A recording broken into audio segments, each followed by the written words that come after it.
Hola, ¿qué tal? Buenas tardes a todos y a todas. Hoy nos toca hablar de diagnóstico en enfermedad de Alzheimer y también hablar un poquito del riesgo genético que conlleva esta enfermedad.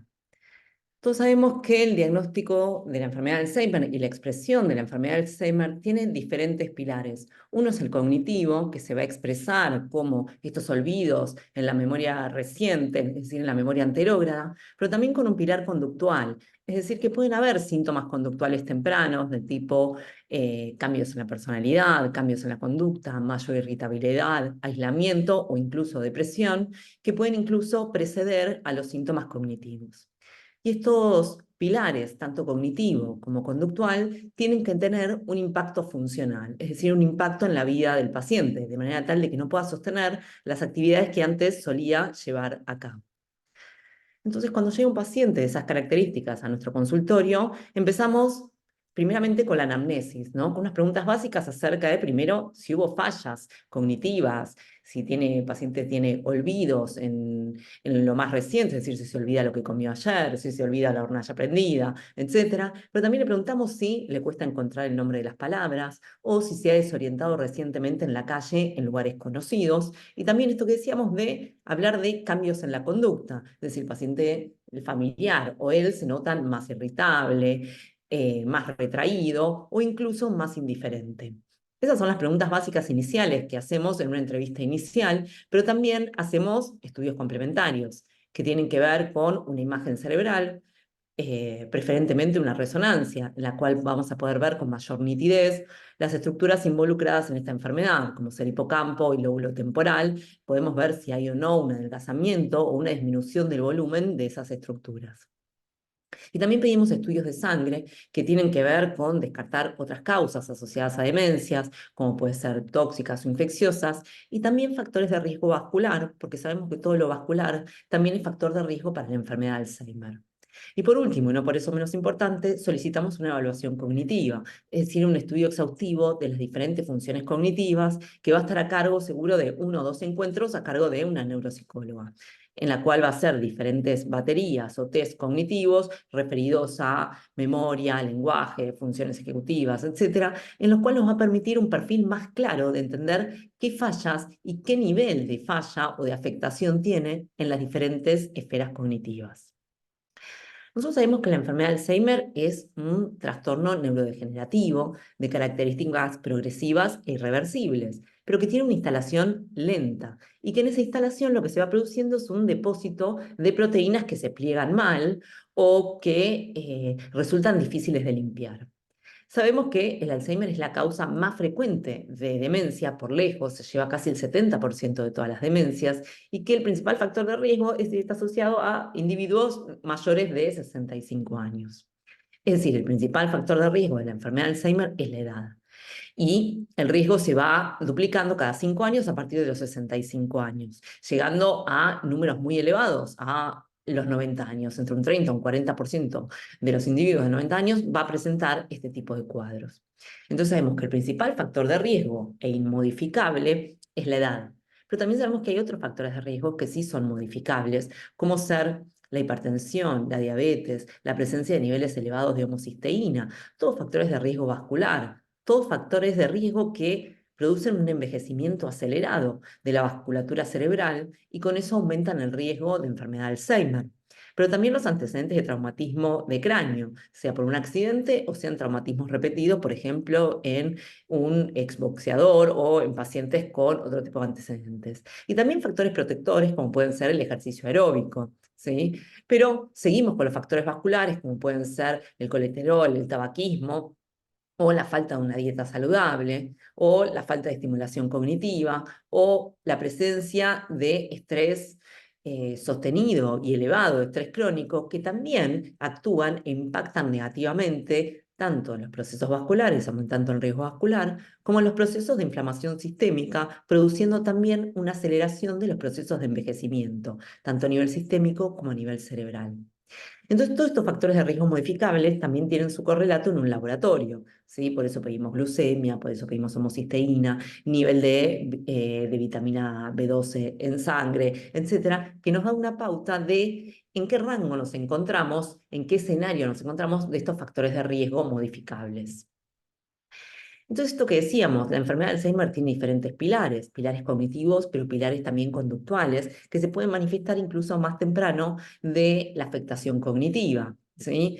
Pero que también pueden aparecer a lo largo de toda la enfermedad. O sea, pueden aparecer como situaciones iniciales, pero también a medida que la enfermedad avanza, sabemos que aparecen más síntomas conductuales, muchas veces más complejos, muchas veces acompañados de delirios o alucinaciones, etcétera, que van a precisar un abordaje interdisciplinario conjunto.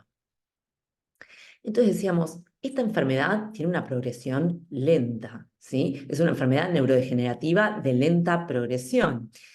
Y esto nos da una idea distinta de lo que creíamos antes, esto de entender que cuando la enfermedad se manifiesta, quizás el proceso neurodegenerativo empezó muchísimo antes. Y este proceso neurodegenerativo que empezó muchísimo antes puede estar determinado por diferentes factores, sean factores genéticos que determinan el inicio o la aceleración de este proceso neurodegenerativo, o sea también factores ambientales que determinan la mayor progresión de la enfermedad. Y acá nos detenemos y nos metemos en este tema de cuánto determinan los genes el inicio o la instalación de la enfermedad. Entonces, tenemos que entender que esta es una enfermedad larga, progresiva, neurodegenerativa, que cuando nosotros la vemos expresada clínicamente en el consultorio, ya empezó muchas veces hace 10 o 15 años este depósito de proteínas anómalas. Primero se depositan las proteínas, estas beta-amiloide tan famosas que conocemos en la enfermedad de Alzheimer. Estos empiezan a generar cortocircuitos entre las neuronas. Tal es ese cortocircuito que en un momento estas neuronas dejan de funcionar y empiezan a tener una muerte neuronal acelerada. Cuando se produce una muerte neuronal acelerada lo suficiente con un número significativo, empieza a haber síntomas. Es decir, cuando aparecen los síntomas cognitivos o los síntomas conductuales, es porque ya se produjo una muerte significativa de una cantidad significativa de neuronas. Es decir, todo este proceso empezó mucho antes. Y ese proceso que empezó mucho antes muchas veces está determinado por factores genéticos y otro por estos factores ambientales modificables que hablamos previamente. Entonces, en este último tiempo, la clínica y el abordaje del Alzheimer cambió hacia el entendimiento y la intención de poder diagnosticar esta enfermedad antes de que se manifiesten los síntomas. Es decir, nosotros le decimos a esta etapa antes de que se manifiesten los síntomas, pero cuando ya empezó el proceso neurodegenerativo, a etapa preclínica, ¿sí? En esta etapa preclínica se empieza a producir el proceso neurodegenerativo, empiezan a depositarse estas proteínas, pero todavía no hay síntomas.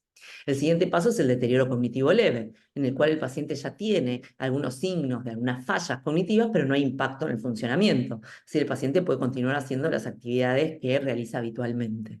Y el siguiente paso es el paso de la demencia, en el cual tanto el deterioro cognitivo y o conductual tiene un impacto en el funcionamiento del paciente. Entonces la pregunta de hoy es, ¿hay un factor hereditario en la enfermedad de Alzheimer? ¿Hay un riesgo genético de tenerlo? Y la respuesta es sí, existen variables genéticas asociadas al mayor riesgo de enfermedad de Alzheimer. Pero tenemos que decir que la enfermedad de Alzheimer, que en su mayoría es de inicio tardío, también puede aparecer tempranamente, ¿sí? Y este es un grupo menor, bastante reducido. Entonces vamos a tener genes asociados a un mayor riesgo de inicio tardío, es decir, después de los 65 años, o genes relacionados con un inicio temprano de la enfermedad. Nos metemos entonces con la presentación más frecuente que tiene la enfermedad de Alzheimer, que es la de inicio tardío, que es la que dijimos asociada a la edad. A mayor edad, mayor riesgo de tener enfermedad de Alzheimer, mayor riesgo de que evolucione algo de este proceso neurodegenerativo. Y el gen más asociado al inicio de la enfermedad de tipo tardío es el gen APOE4, que es una proteína encargada del transporte de lípidos, pero también encargado de la limpieza de estas proteínas anómalas que se depositan en las neuronas y que terminan produciendo esta muerte neuronal acelerada. Es decir, en esta proteína tenemos diferentes variantes. Hay algunas personas en la población general que van a tener una variante de esta ApoE en su variante 2, que eso va a reducir el riesgo de enfermedad de Alzheimer, otras, que es lo más frecuente, que tengan 3, que es neutro, el efecto que produce la enfermedad de Alzheimer, y otras que tengan la presencia de APOE4, que puede duplicar, cuadruplicar, o incluso si tenemos, vieron que siempre en los genes tenemos dos copias, una de nuestra mamá y otra de nuestro padre, si tenemos las dos copias de E4, tenemos un riesgo muchas veces de 8 y hasta 16 veces aumentado de tener enfermedad de Alzheimer. Pero aumenta el riesgo, ¿sí? No define la enfermedad, sino que aumenta el riesgo de presentarlo. Y ese riesgo va a ir aumentando con la presencia de este APOE a medida que aumente la edad. La presencia de APOE se puede detectar a través de un estudio de sangre, a través de un laboratorio que cada vez se realiza en más laboratorios y cada vez tiene más acceso. El tema es que nosotros sabemos que no hace diagnóstico de enfermedad, sino que hace un diagnóstico del riesgo. Entonces, muchas veces no lo pedimos tan cotidianamente en nuestra práctica, pero sí cuando nosotros queremos poder diferenciar si se trata de una enfermedad de Alzheimer o no, o si presenta mayor riesgo, si el familiar desea saber si tiene o no mayor riesgo de enfermedad, sí se puede solicitar en el laboratorio y la presencia de APOE sabemos que aumenta el riesgo de presentar una enfermedad de tipo Alzheimer, pero de inicio tardío. Esto que decíamos entonces, uno puede presentar, cuando se hace el estudio de APOE, puede presentar tanto APOE3, que hace un efecto neutro sobre nuestro riesgo de enfermedad de Alzheimer, un APOE2, que reduce el riesgo de presentar enfermedad de Alzheimer, y sabemos que esta APOE4 aumenta el riesgo de tener enfermedad de Alzheimer, pero también aumenta el riesgo de tener enfermedad cerebrovascular y también aumenta el riesgo de tener un mayor deterioro cognitivo asociado a la edad, ¿sí? Esta es la proteína que se asocia al transporte de lípidos, pero que también tiene otras funciones dentro del sistema nervioso. Es decir, sabemos que este riesgo genético de inicio tardío es el que más frecuentemente vamos a ir a buscar porque la presentación más frecuente de enfermedad de Alzheimer está asociada a un inicio tardío. Pero una pequeña parte de estos pacientes que nosotros vemos, mucho menor incluso al 5%, van a presentar presentaciones tempranas de la enfermedad, es decir, antes de los 60 años, e incluso pueden presentarse a los 30, 35 años, ¿sí? Y estas enfermedades están asociadas a otro riesgo genético muy distinto al de la enfermedad de Alzheimer de inicio tardío. Y tiene que ver con otras mutaciones genéticas. Y estas mutaciones genéticas están asociadas a mutaciones en la síntesis de esta proteína amiloide que dijimos que era la que se depositaba en el cerebro y que producía la muerte neuronal acelerada. Y estas mutaciones tienen que ver con mutaciones en el gen de la presenilina 1, presenilina 2 o en el gen de la proteína precursora de amiloide, ¿sí? Es decir, tanto la proteína que va a generar el amiloide como en las enzimas que cortan y rompen esta proteína y la transforman en amiloide.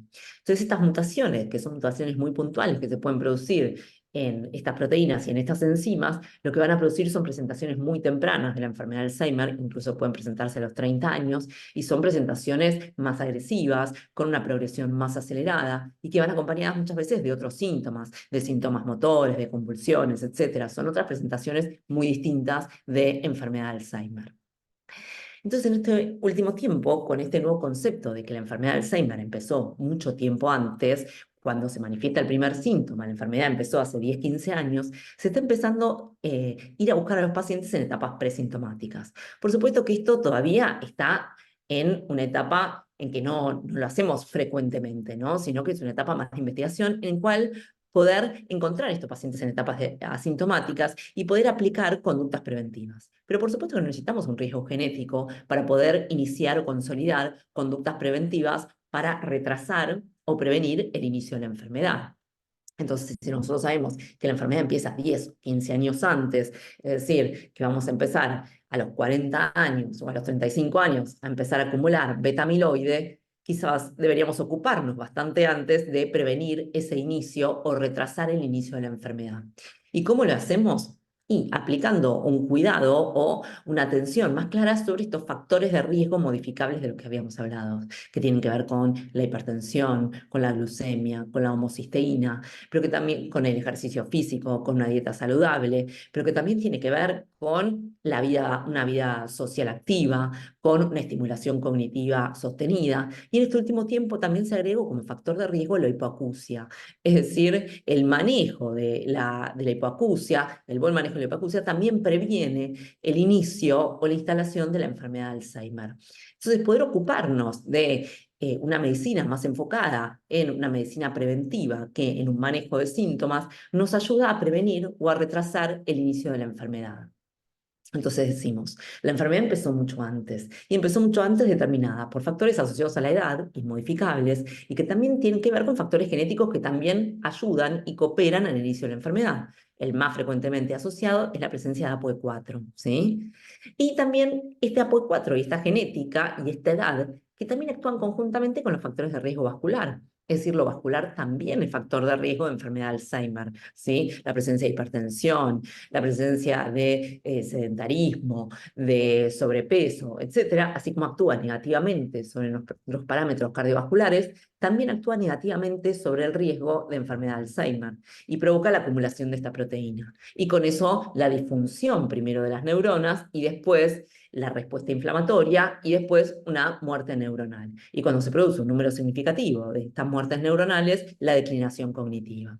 Entonces, lo que nosotros no podemos modificar la edad, no podemos modificar la genética, pero sí podemos modificar los factores de riesgo vasculares, ¿sí? Haciendo un buen control de la hipertensión, un buen control de la diabetes, un buen control de la homocisteína, etc. Entonces, estos estudios que nos utilizan de rutina tienen que ver con el diagnóstico en etapas presintomáticas. En esta que decimos, si nosotros sabemos que la enfermedad empezó muchísimo antes, entonces tenemos que saber que en este último tiempo se han agregado estudios que permiten también la detección de la enfermedad en etapas presintomáticas, que son estudios muchas veces muy caros o muchas veces muy invasivos, que tienen que ver con estudios de punción lumbar, en el cual voy a ver la modificación de los niveles de estas proteínas amiloides, y también con estudios de imágenes más complejos, como tienen que ver con PET, con tomografía por emisión de positrones, etcétera, con diferentes marcadores que pueden marcar específicamente el amiloide, aún antes de que se generen los síntomas cognitivos y o conductuales. Pero lo que está en estudio cada vez más avanzado y que se vio que tiene un nivel de eficacia bastante interesante, que sería ideal para un estudio de enfermedad de Alzheimer, sería un estudio de sangre que nos permitiera detectar en etapas presintomáticas la presencia de estas proteínas anómalas, sea la proteína amiloide o tau en sangre, antes de que se manifestara la enfermedad, de manera tal de poder hacer un abordaje temprano. Bueno, eso se encuentra en estudio y en estudios muy avanzados, en los que esperamos que prontamente se puedan aprobar para poder tener un acceso más masivo y más barato. Por supuesto que va a ser mucho más barato, va a ser un análisis de sangre que hacer una punción lumbar y mucho menos invasivo. Y también hacer un análisis de sangre para detectar esa proteína que hacer un PET, ¿sí? Este tipo de imágenes tan complejas. Entonces esperamos que prontamente poder contar con esos estudios para poder hacer estos diagnósticos en etapas presintomáticas. Esto que decíamos, por ahora contamos con todo esto, con estudios por imágenes, por resonancia, por funciones lumbares, etcétera, que no se realizan en la práctica cotidiana, pero que cada vez tienen mayor prevalencia cuando hablamos de diagnóstico en etapas asintomáticas. Pero por supuesto que más allá de esto, lo que necesitamos también remarcar una y otra vez es que lo mejor que podemos hacer en la enfermedad de Alzheimer es intentar prevenirla. ¿Y cómo la prevenimos? La prevenimos a través del abordaje de los factores de riesgo modificables, que tienen que ser con prescribir e indicar a nuestros pacientes, aún en etapas muy tempranas, porque decimos, si la enfermedad empezó 20 años antes, bueno, estas conductas de prevención tienen que empezar 20 años antes, y tiene que ver con la prescripción de parte de nosotros los médicos de ejercicio físico, de dietas saludables, que vamos a ver diferentes estudios, ¿no? Asociados a diferentes tipos de dietas, sea dieta mediterránea, dietas MIND, asociadas a diferentes perfiles alimentarios que podrían prevenir algo de esta respuesta inflamatoria que se da tanto con la edad o por factores genéticos y que determinan un impacto inflamatorio en el sistema nervioso central y una muerte neuronal acelerada. Tenemos que poder entender cuál es el tenor de la vida social de nuestros pacientes, la red social que manejan, el nivel de vínculos que tienen y tratar de fomentarlos, tanto a nivel familiar como a nivel extrafamiliar. Esto que decíamos como fundamental, los cuidados cardiovasculares, ¿sí? Entender que todo lo vascular es factor de riesgo de la enfermedad de Alzheimer. Y esto que decíamos que se incorporó en este último tiempo, que es que la presencia de hipoacusia también aumenta el riesgo de enfermedad de Alzheimer, y entonces que también tenemos que hacer una anamnesis adecuada de este síntoma y poder abordarlo tempranamente. Muchas gracias. ¿Preguntas, dudas, comentarios?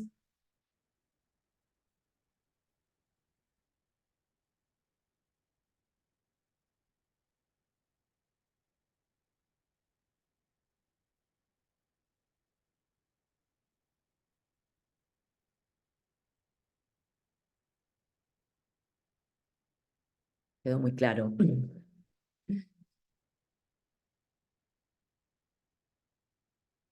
¿Ninguna pregunta?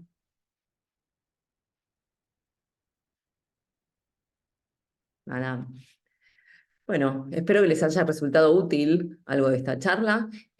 Cualquier duda, pueden comunicarse a este mail que les dejo aquí. ¿Dónde estaba? A cintiaunois@gmail.com o por supuesto al SAR Argentina, que siempre vamos a estar dispuestos a contestarles, ¿sí? Les agradezco entonces mucho la atención. Nos vemos. A ver. Si yo somos de olvidarnos cosas y cada vez más, ¿es posible que también sea un síntoma? No, me pregunta Mel. Eh, por supuesto que los olvidos se dividen en olvidos benignos y olvidos no tan benignos. Entonces lo que tenemos que intentar ver es las características de ese olvido. Si ese olvido lo que tiene es un retraso en la aparición y que el contenido está y que hay que ir a buscarlo y que requiere más esfuerzo para encontrarlo, eso es en general un olvido benigno, en el cual se olvida una parte, pero que el paciente con algún tipo de ayuda puede recuperar algo de esa información. Y otra cosa son esos olvidos en que uno no se acuerda nada.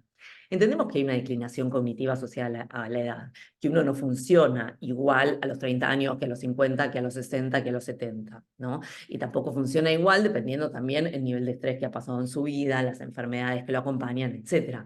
No todo olvido significa enfermedad de Alzheimer. Aparte tenemos que ver cuántos de esos olvidos tienen un impacto en el funcionamiento diario de esos pacientes. Ahora decís, bueno, esto puede ser un aviso de la enfermedad. Entonces para eso es importante la consulta, ¿sí? Poder ir a consultar y que podamos ver, que puedan ver con un médico esto, si ese olvido es un olvido, como le decimos nosotros, benigno, que tiene que ver propio una declinación cognitiva asociada con la edad, no sé qué edad tenés, pero siempre con la edad empezamos a estar cada vez más olvidos, o si es un olvido que se instala, que no recupera y que tiene un impacto en el funcionamiento o en el cotidiano. Y si va acompañado de otros síntomas, ¿sí? Entonces ahí lo que hacemos es esto que decíamos al principio, esta anamnesis inicial y este pedido de estudios complementarios, que tiene que ver con en general una imagen cerebral, una resonancia, que tiene que ver con una evaluación cognitiva y que tiene que ver con un estudio de sangre en el cual vamos a ver otras causas de demencia, por ejemplo, tóxicas, metabólicas, etcétera, que incluso pueden ser reversibles, porque muchas veces un hipotiroidismo, por ejemplo, puede dar olvidos, y mejorando la función tiroidea mejoramos algo de la memoria, ¿sí? Pero también vamos a buscar los factores de riesgo vascular, vamos a buscar glucemia, perfil lipídico, etcétera, etcétera, ¿sí? Y después la evaluación cognitiva, que ahí sí vamos a ver si es un olvido benigno o no, ¿sí? Necesitamos describir y perfilar ese tipo de olvidos. Por eso, ante la duda, lo mejor que podemos hacer es ir a consultar, ¿sí? Porque un diagnóstico temprano modifica el curso de la enfermedad, ¿sí? Y un diagnóstico y una intervención temprana puede retrasar el inicio de la enfermedad, ¿ok? Entonces, olvidar cosas no es sinónimo de Alzheimer, pero si eso se vuelve cotidiano y tiene un impacto en nuestro funcionamiento diario, es necesario poder hacer una consulta al respecto. ¿Sí? ¿Sí, Mel? Bien. ¿Alguna otra pregunta más, comentario? ¿Algo que quieran contar? Bueno, cualquier cosa pueden escribirnos a nuestro mail, ¿ok? Bueno, muchas gracias a todos por su atención. Nos vemos entonces en nuestra próxima charla. ¿Alguien más que quiere preguntar algo? No, ahí se fue. Bueno, nos vemos entonces la próxima, ¿sí? Gracias a todos por su atención. Hasta luego.